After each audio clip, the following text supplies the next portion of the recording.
হরি নামে হরি নামে হরি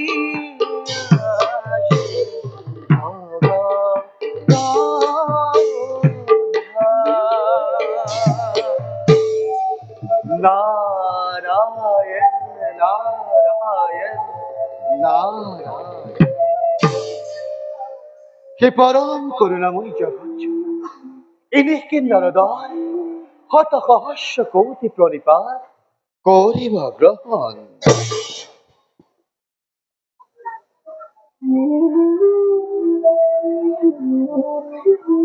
দেবী দেবী কিবাহিত দেখিছ আজি তোমার বিষাদিত মন বলে বৈকুণ্ঠলৈ আহিলে লক্ষ্মী নাৰায়ণৰ যুগল শৰণ হয় দৰিকণ। কিন্তু আজি তাৰ পৰাহে বঞ্চিত দেৱৰী আপুনি ঠিকেই ভাবিছে। আজি প্ৰথম বৈকুণ্ঠপুৰী প্ৰভুবিহীন না কোনোদিনে মোক লগত নিনিয়াকৈ নাথাকে। আজি কিন্তু ইয়াৰ ব্যতিক্ৰম হ'ল দেৱৰী। প্ৰলয় প্ৰলয় মহাপ্ৰলয় দেৱী। মহাপ্ৰলয় এই পৃথিৱী আৰু অলপ দিনতেই মহাপ্ৰলয়ৰ পানীত ডুব যাব। চাৰিওফালে কেৱল পানী পানী হব। সঁচা মইতো একো গমকে পোৱা নাই। দেৱৰীষি আপুনি প্ৰভুক ক'ৰবাত লগ পাইছে নেকি? কওক দেৱৰীষি। তাকেইতো ক'বলৈ আহিছো দেৱী। দেৱৰীষি গৈছিলো মই কন্যাখলৈ। ও তাতে কি দেখলো জানা দেবী? দেৱৰীষি ব্রহ্মা বিষ্ণু রুদ্র তিনিও এক গুপ্ত আলোচনাত হইয়াছে মগ্ন। ও তাতে আকৌ দেখিলো ৰুদ্ৰৰ ভাৰ্যা পাৰ্বতী ব্ৰহ্মাৰ কন্যা সৰস্বতী সেই আলোচনাতে লৈছে ভাগ। কিন্তু তোমাক তাত নেদেখিহে মই বৰ আচৰিত হলো দেৱী। মহাপ্ৰলয়ত কোনে কি দায়িত্ব ভাৰ কৰিব গ্ৰহণ ও ইতিমধ্যে ভাগ বতৰা কৰি সেই কৰি পেলালে। মই আকৌ মনতে ভাবিলো যে প্ৰভু বিষ্ণুৱে বা তোমাক কিয় লগত নিনিলে।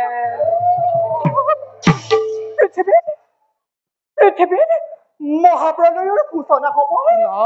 পৃথিৱী ধ্বংস হ'ব। তাৰ আলোচনা চলিছে গোপনে। অথচ মই গমকেই নাপাওঁ। সেই গুপ্ত আলোচনা যদি শিৱৰ ভাৰ্যা পাৰ্বতী ব্ৰহ্মাৰ কন্যা সৰস্বতী থাকিব পাৰে তেন্তে মই কিয় প্ৰভুৰ দ্বাৰা প্ৰতাৰিত হলো? দেৱৰীষি মই ভীষণভাৱে অপমানিত হলো। দেৱৰীষি মই ভীষণভাৱে অপমানিত হলো। কওক দেৱৰীষি এতিয়া মোৰ কৰ্তব্য কি?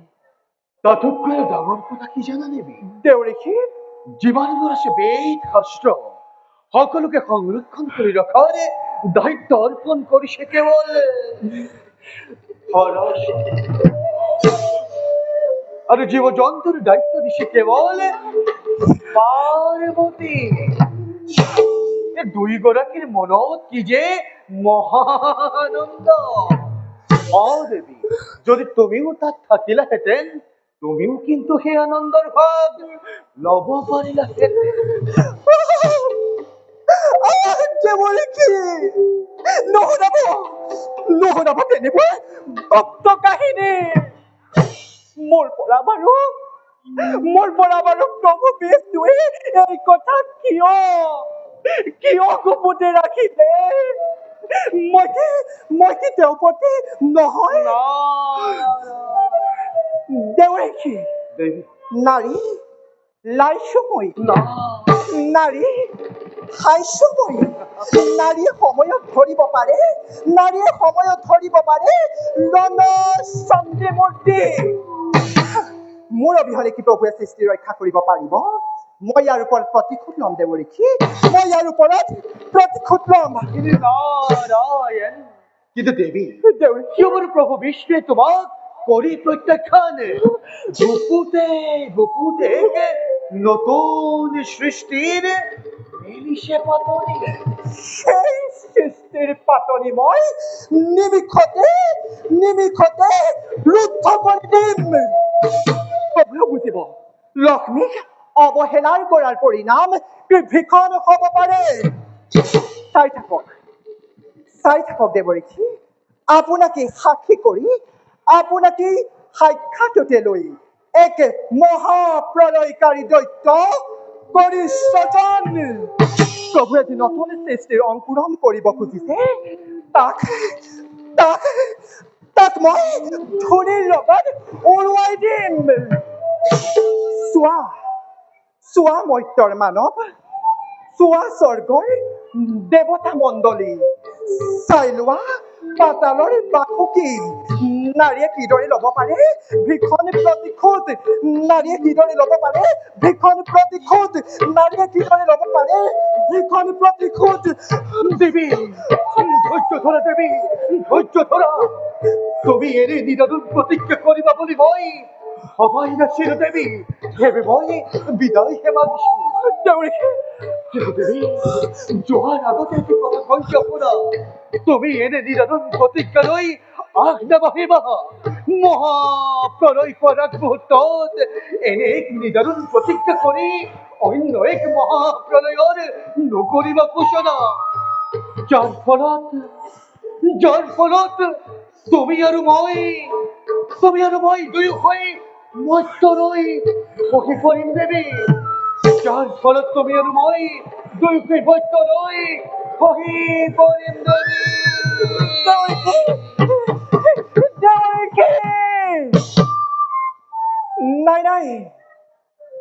নাই দেৱৰীষি, এবাৰ মই যি কামলৈ মনস্থ কৰিলো, সেই কামৰ পৰা কদাপিতো মই নহওঁ বিচলিত।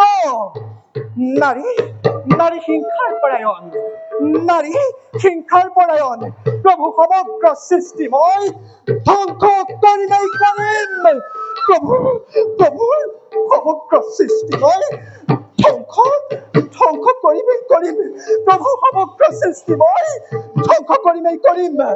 সৃষ্টি ভীষণ দৈত্য,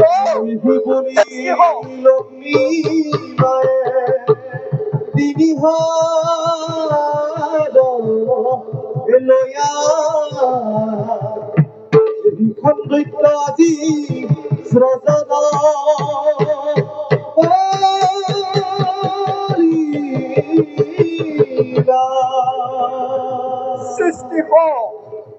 সৃষ্টি ভীষণ দৈত্য, সৃষ্টি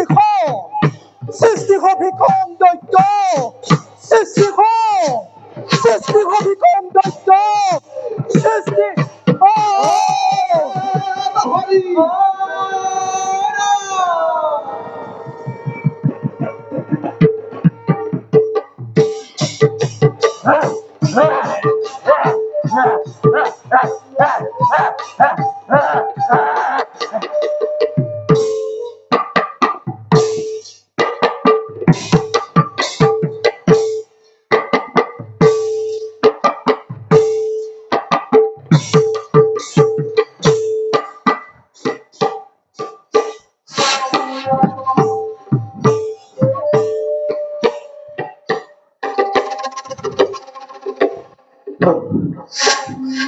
মই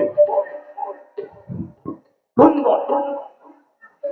মোৰ মাতা, কোন মোৰ পিতা, কোনে বন্ধু কৰিলে সন্তান, পুত্ৰ, কোন পুত্ৰ আৰু তুমি কোন?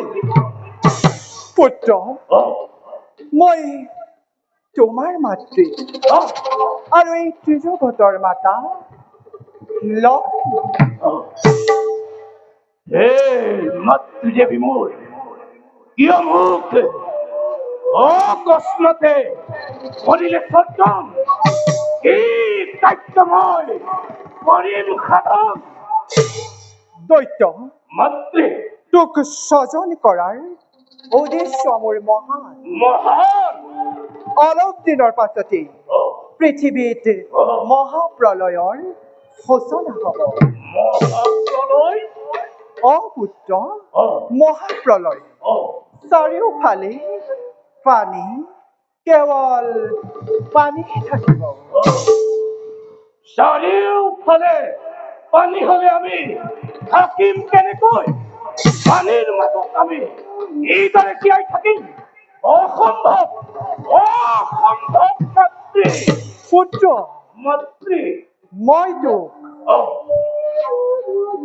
বৰ দিছো। অ তই মই জল, জল স্থল, স্থল আকাশ, আকাশ পাতাল পাতাল সকলোতে মুক্তভাৱে বিচৰণ কৰিব পাৰিবি।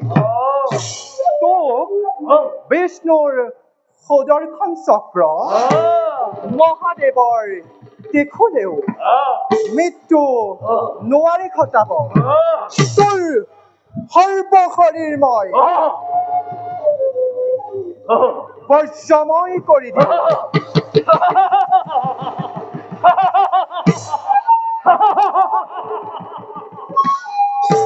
পুত্ৰ, মাতৃ তই এতিয়া মোৰ আদেশ মতে কাম কৰি যাব লাগিব। মাতৃ সৌন্দৰ্য মাতৃ অলপ দিনৰ পাছতে পৃথিৱীত মহাপ্ৰলয়ৰ সূচনা হ'ব। চাৰিওফালে পানী, কেৱল পানীহে থাকিব। বেদ বেদাংগ, কৃষ্টি সভ্যতা সকলো পানীৰ তলত থাকিব। আৰু সেইবিলাক নষ্ট হোৱাৰ আগতে গৈ তই মই সংগ্ৰহ কৰিব লাগিব। ঋষিমুনিসকলে যাক যজ্ঞ কৰিবলৈ বেদ বেদাংগ একোৱেই নাথাকিব। আৰু মহাপ্ৰলয় শেষ হোৱাৰ পাছৰ কল্পত তহঁত অসুৰবোৰে নিজৰ সভ্যতা বিস্তাৰ কৰিব পাৰিবি। তেতিয়া তহঁতে সৌ স্বৰ্গৰ দেৱতাতকৈ পুত্ৰ উচ্চ আসন ল'ব পাৰিবি। মাতৃ পুত্ৰ, মোৰ পৰিচয় কি হ'ব? কি নামেৰে জনতাত সময়ে ধৰাৰ পক্ষ মাতৃ তোৰ নাম হ'ব মাতৃ কি নাম হ'ব মোৰ? পুত্ৰ, মাতৃ মই তোক মোৰ ডিঙিৰ হাড়ৰ পৰা কৰিছো স্বজন। তোৰ মুখমণ্ডল দেখিবলৈ ঘোঁৰাৰ দৰে।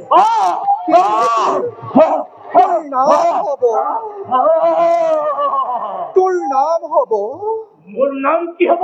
তোৰ নাম হ'ব মাতৃ তোৰ নাম হ'ব দৈত্য।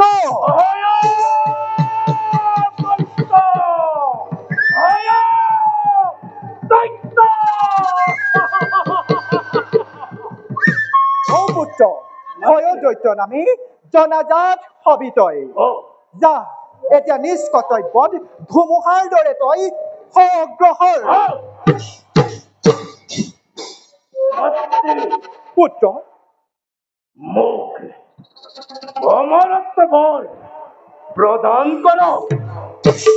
পুত্ৰ, মাতৃ মোৰ অমৰত্ব বৰ দিয়াৰ ক্ষমতা নাই। তথাপিতো যি বৰ কৰিছো প্ৰদান, সেইবোৰ অমৰত্ববোৰৰ নিচিনা স্বৰ্গ মধ্য পাতালৰ কোনো বীৰেই তোক মৃত্যু নোৱাৰে ঘটাব।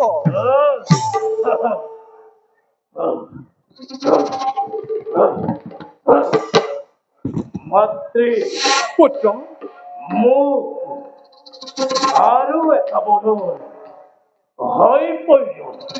পুত্ৰ, দৈত্যৰ বংশ বৃদ্ধি বঢ়াবৰ কাৰণে এগৰাকী বিবাহযোগ্য সুন্দৰী কন্যা মোক অৰ্পণ কৰ।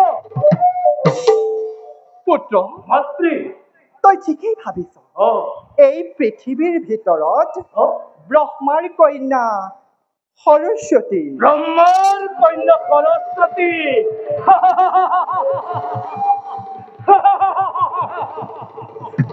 অ পুত্ৰ মাতৃ ব্ৰহ্মাৰ কন্যা সৰস্বতীৰ সমান অ জ্ঞানী আহ মানি অ সুন্দৰী নাৰী অন্য কোনোৱে নাই গতিকে তই মই চলে বলে কিম্বা কৌশল কৰি হলেও অ সৰস্বতীক বিবাহ কৰগৈ অ অ পুত্ৰ মাতৃ চলে অ বলে অ কিম্বা কৌশল কৰি হলেও সৰস্বতীক বিবাহ কৰগৈ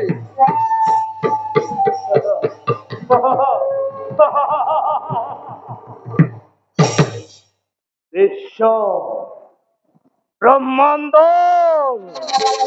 আখৰ সৃষ্টিকৰ্তা লক্ষ্মীৰ নন্দনময় নাম মোৰ দৈত্য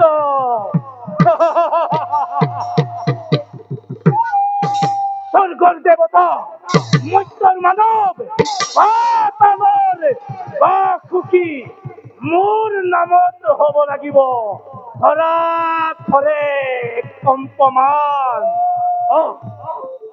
ব্ৰহ্মৰ কন্যা সৰস্বতী সৌন্দৰ্যৰ ৰাণী কৰিব লাগিব মোৰে অৰ্ধাংগিনী লেখক জগতে পূজক বিশ্বই দানৱৰ হত্যকৰ্তাই